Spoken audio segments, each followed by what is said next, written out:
일반적으로 재테크 하면 주식이나 부동산을 좀 많이 떠오르시는데요. 이 외에도 좀 다양한 투자 방법이 존재한다고 합니다. 그리고 또 각각 장단점도 뚜렷하고 투자 방법은 다르다고 하는데요. 어떻게 다르고 또 어떤가요? 네, 일단 우리가 지금 할 수 있는 그런 재테크의 종류와 방법들에 대해서 좀 이제 알아보는 것들이 좀 필요할 것 같습니다. 그래서 일반적으로 재테크라고 하는 말을 우리나라 말로 하면은 투자라고 얘기를 할 수 있을 것 같은데요. 일반적으로 투자를 할 수 있는 종류들이 어떤 것들이 있는지부터 좀 살펴보도록 하겠습니다. 크게 4가지 정도로 나눠보면 좋을 것 같은데요. 첫 번째로 우리가 가장 흔히 할 수 있는 것들이 은행에 여유 자금을 맡기고 이자를 받게 되는 예적금, 예금이나 적금을 투자의 종류로 좀 삼을 수 있을 것 같은데요. 이런 것 같은 경우에는 금융기관에 현금을 맡겨두고 이자 수익을 내는 재테크 방법이라고 볼 수 있습니다.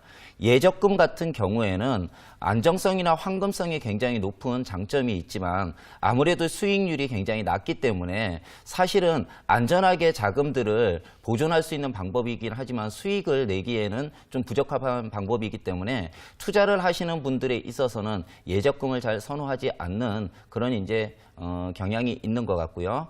두 번째가 주식 투자입니다. 주식 투자 같은 경우에는 기업의 가치를 담은 주식을 주가의 증시에서 거래값으로 나타내고 팔므로 인해서 이익을 얻어내는 그런 재테크 방법이라고 할 수 있는데요.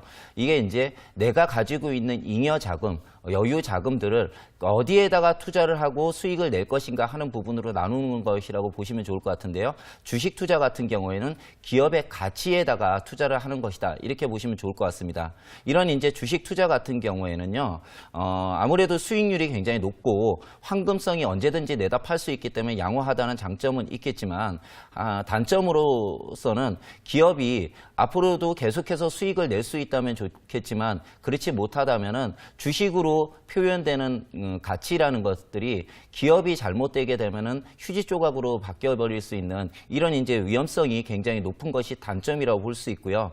특히 엄청난 자본력을 가진 기관이나 외국인들이 시장에 진입함에 따라서 일반 투자자, 우리 개미 투자자라고 하는데요.